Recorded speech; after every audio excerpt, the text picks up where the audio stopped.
Êtes-vous prêt à plonger dans l'univers fascinant des origines du mouvement? Et si derrière ce que l'on appelle les réflexes archaïques, primitifs ou encore primordiaux, se cachait le secret pour vous aider à briller de mille feux et à exprimer tout votre potentiel? Je vous souhaite la bienvenue sur ma chaîne Miss Yogi Move et je suis heureuse de vous guider aujourd'hui à la découverte des réflexes archaïques.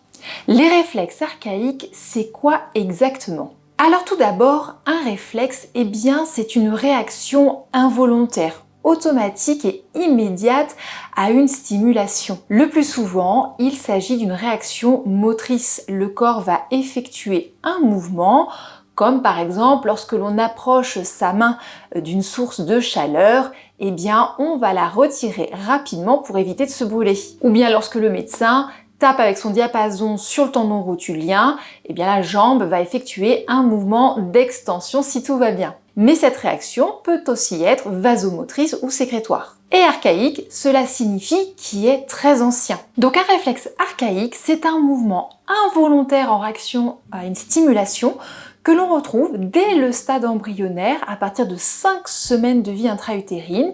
Ils sont présents chez le nourrisson et la plupart des réflexes archaïques ne sont plus présents après l'âge de 6 mois. Ce sont des mouvements involontaires qui ne doivent pas persister dans le temps, contrairement aux réflexes posturaux ou, comme on l'a vu, aux réflexes de protection ou aux réflexes ostéotendineux qui, eux, sont présents tout au long de notre vie. En fait, chaque réflexe archaïque a ce que l'on appelle une phase d'émergence, une période d'apparition, puis une phase de pleine activité durant laquelle chaque réflexe va jouer pleinement son rôle et je vais vous expliquer ensuite quel est leur intérêt durant cette période de vie assez courte au final. Et enfin, une phase d'inhibition, c'est-à-dire que progressivement, le réflexe va s'estomper, il ne doit plus s'activer sous l'effet de la stimulation qui auparavant l'engendrait. À quoi servent les réflexes archaïques? Ces réflexes, qui sont sous le contrôle d'une partie du cerveau appelée le tronc cérébral, ont d'abord pour fonction la survie du nouveau-né, en lui permettant entre autres de s'alimenter grâce aux réflexes de fouissement et de succion, mais ces mouvements involontaires vont aussi permettre la maturation du système nerveux en créant des connexions neuronales et en favorisant ce que l'on appelle la myélinisation, c'est-à-dire la constitution d'une gaine de myéline autour des nerfs pour une conduction plus rapide des informations. C'est ainsi que progressivement, le nourrisson va développer son système moteur avec des mouvements de plus en plus fluides et coordonnés. Le bébé va donc développer son tonus musculaire et de mieux en mieux contrôler sa posture et ses mouvements, ce qui va lui permettre de se connecter davantage au monde qui l'entoure. Mais le rôle des réflexes primitifs ne s'arrête pas à notre développement physique, motricité, posture, il participe aussi au développement de notre système sensoriel, également émotionnel, et à notre système cognitif, c'est-à-dire nos capacités d'apprentissage, de raisonnement, etc. Comment les identifier? Les réflexes archaïques, en réalité un petit nombre de réflexes archaïques sont testés lors de la naissance afin de s'assurer du bon développement du système nerveux et de la présence d'un tonus musculaire satisfaisant. Le pédiatre va effectuer un certain nombre de tests, comme par exemple vérifier que le nouveau-né agrippe son doigt lorsqu'il le place dans sa main. Il va également vérifier le réflexe de Moro, ce réflexe lors duquel le tout petit va écarter ses bras puis se recroqueviller sur lui après une stimulation soudaine. Chez l'enfant plus grand et chez l'adulte, il existe différents tests moteurs ou sensoriels qui permettent de détecter la persistance de ces réflexes. Par exemple, dans le cadre du réflexe tonique asymétrique du cou, l'enfant ou l'adulte a les bras tendus devant lui et lorsqu'on va lui tourner la tête, on va regarder ce qu'il se passe. Si la tête tourne sans que le reste du corps ne suive, le réflexe est inhibé, il n'est plus présent.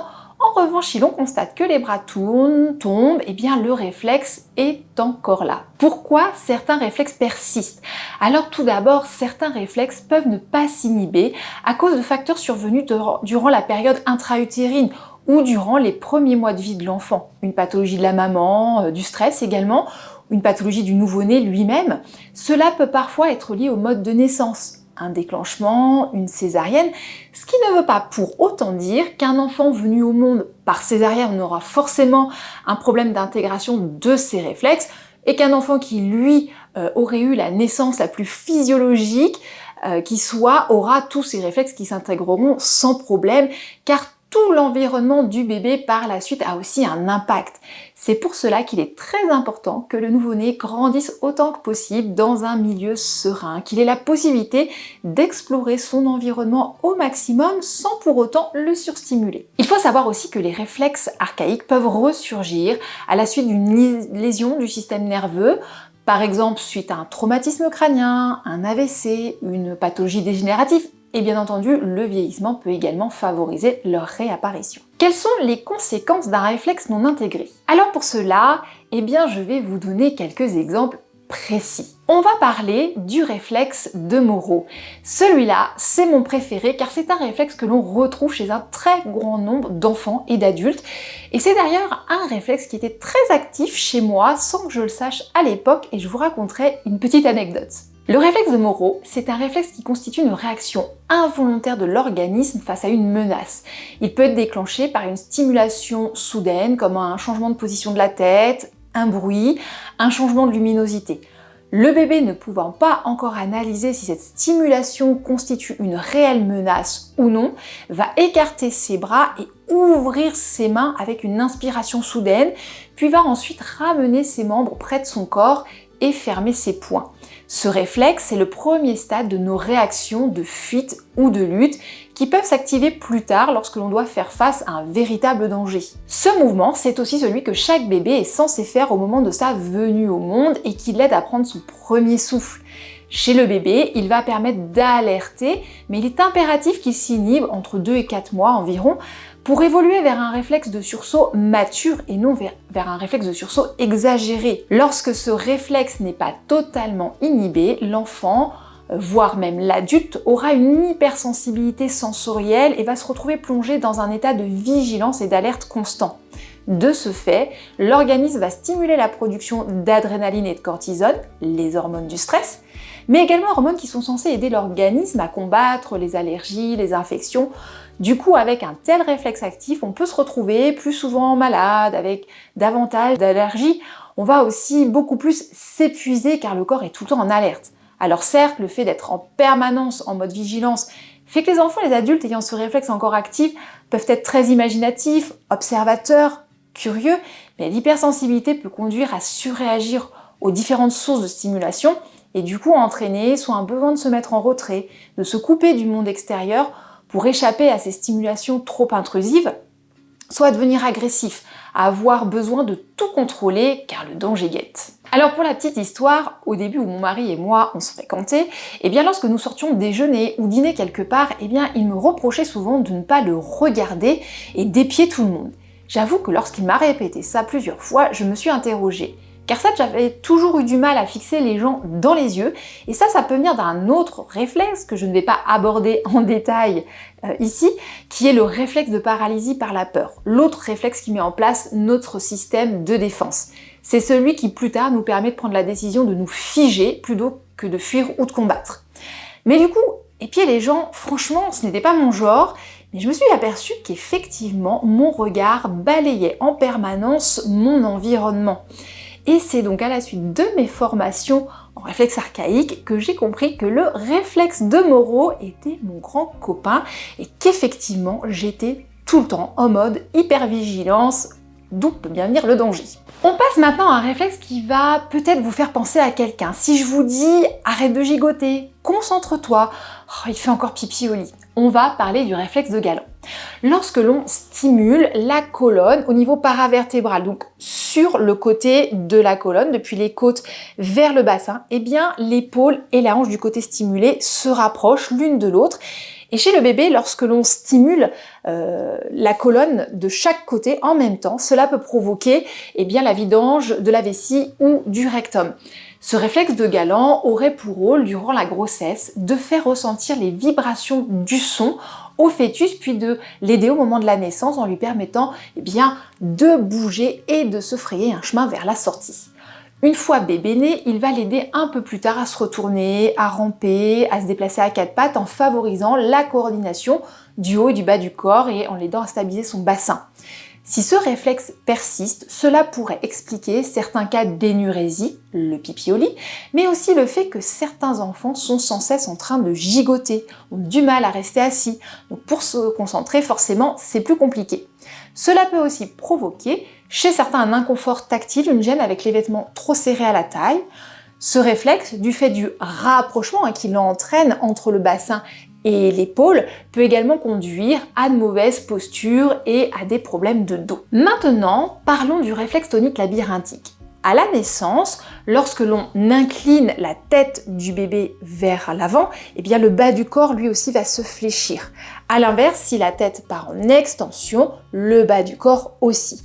C'est un réflexe qui permet de s'adapter à la gravité, qui va influencer le développement du tonus musculaire depuis la tête vers le reste du corps. Il permet la transition vers d'autres réflexes, comme le landau, le réflexe tonique symétrique du cou, qui sont eux aussi des réflexes qui ne doivent pas subsister dans le temps, mais il permet aussi le développement d'un réflexe postural, le réflexe de redressement de la tête. Or, un bon redressement de la tête est important pour le développement de tout un tas d'autres fonctions, notamment visuelles, pour aussi avoir un bon équilibre. Si ce réflexe n'est pas inhibé, le réflexe tonique labyrinthique, il peut provoquer des troubles tels que des troubles de l'équilibre, mal des transports, des difficultés à se repérer dans l'espace, à apprécier les distances, des troubles visuels, un manque de tonus et aussi de mauvaises postures. Alors évidemment, il y en a plein d'autres, les réflexes d'agrippement palmaire comme plantaire, le réflexe tonique asymétrique du cou dont je vous ai un petit peu parlé au début, très important pour l'écriture et la lecture. Tous ces réflexes sont liés les uns aux autres et leur présence est utile pour notre développement moteur, postural, cognitif, sensoriel et émotionnel. Mais s'ils persistent, cela signifie que nous n'avons pas la pleine maîtrise de notre organisme et que de nombreuses fonctions qui devraient s'effectuer de façon automatique, inconsciente, doivent se faire au prix de nombreux efforts, parfois inutiles. Cela peut donc provoquer un grand nombre de perturbations telles que des troubles comportementaux, des troubles 10, une difficulté à gérer son stress et ses émotions, des troubles d'attention, de la maladresse, et j'en passe. Mais alors comment faire pour aider les réflexes à s'inhiber? Comme je vous l'expliquais, les réflexes commencent à émerger in utero. Il serait donc idéal de vivre sa grossesse le plus sereinement possible. Donc si vous attendez un bébé ou si vous avez l'intention d'être enceinte, prenez soin de vous, prenez du temps pour vous. Pratiquez une activité corporelle douce comme le yoga par exemple, allez marcher pour faire plein d'oxygène et n'hésitez pas à demander de l'aide à vos proches pour vous décharger d'un certain nombre de tâches. Bien évidemment, on ne peut pas tout contrôler, il peut y avoir des imprévus, mais plus on prend soin de soi, plus il est facile d'accepter les aléas de la vie et de bien les vivre. Du coup, ça permet d'être moins stressé, de se sentir mieux et ça, bébé aime beaucoup. Idem, après l'arrivée de bébé, si l'on veut pouvoir l'accueillir dans un environnement serein, il faut accepter de ne pas être des super-héros, car soyons honnêtes, devenir parent, c'est une sacrée aventure et on ne nous donne pas le mode d'emploi, donc faites de votre mieux. Et je vous recommande le livre de Céline Chadla et Marie-Maë Poulain, Le mois d'or, qui évoque ses premiers mois avec bébé et donne plein de petites astuces pour se préparer à son arrivée sereinement, sans avoir à gérer tous les à côté, ménage, courses, etc. Pour que bébé puisse aussi se développer, il a besoin de contact, d'être bercé, câliné, d'entendre des voix douces et rassurantes, de communiquer avec lui, racontez-lui qui vous êtes, comment s'est passée la grossesse, sa naissance, qui compose la famille. Cela va l'aider à se sentir en sécurité. Et puis, au fur et à mesure, permettez-lui d'explorer son environnement en bougeant. Ne le laissez pas des heures et des heures dans un transat, par exemple, ce qui l'empêcherait de se mouvoir. Aidez-le à progresser étape par étape. Attention à ne pas le surstimuler avec tout un tas d'objets, quelques-uns à la fois suffisent. Et ne mettez pas la charrue non plus avant les bœufs. Un bébé doit explorer la mobilité au sol, se retourner, ramper et seulement après s'extraire de la gravité par lui-même. Passer par le quatre pattes, s'asseoir, se mettre debout, puis marcher. Donc on évite les youpala. On évite de vouloir les faire marcher alors qu'ils ne tiennent pas debout tout seuls. Pareil avec la position assise, ne le mettez pas assis s'ils n'y arrivent pas tout seuls, car ce n'est pas leur rendre service. Et un autre livre que je peux d'ailleurs vous recommander, c'est celui de Michel Forestier, De la naissance au premier pas. Tout ceci va aider le tout petit à bien grandir, mais encore une fois, tout n'est pas parfait et certains réflexes peuvent avoir du mal à s'inhiber car les raisons peuvent vraiment être très variées. Donc chez un enfant plus grand ou même un adulte, eh bien les réflexes étant des mouvements, leur inhibition peut se faire grâce à des programmes corporels tels que la méthode RMTI, créée par Moira Dempsey, la méthode MNRI du Dr Masgutova, la Brain Gym de Paul Denison et bien d'autres encore. J'ai d'ailleurs pu constater que la pratique du yoga favorise également l'intégration des réflexes, car évidemment on travaille le mouvement en conscience. Bien entendu, il faut une pratique régulière et le plus souvent, les programmes corporels, au-delà des séances effectuées chez un professionnel formé, passent par de petits exercices à répéter quelques minutes chaque jour à la maison. Donc, pour résumer, les réflexes archaïques sont des réponses automatiques cruciales qui façonnent notre développement avant même notre naissance. Mieux les comprendre peut nous aider à mieux nous connaître, à mieux connaître nos proches aussi et à améliorer notre quotidien et le leur. Si vous voulez en savoir plus sur les réflexes archaïques, je vous mets en lien dans la description les titres d'autres livres passionnants sur le sujet. Alors avez-vous déjà remarqué un réflexe archaïque présent chez vous ou chez quelqu'un d'autre, notamment chez vos enfants? Partagez-moi vos expériences dans les commentaires. N'oubliez pas de liker cette vidéo, de la partager surtout et de vous abonner à ma chaîne pour toujours plus de conseils afin de garder la forme et vous sentir bien au quotidien. Ciao ciao!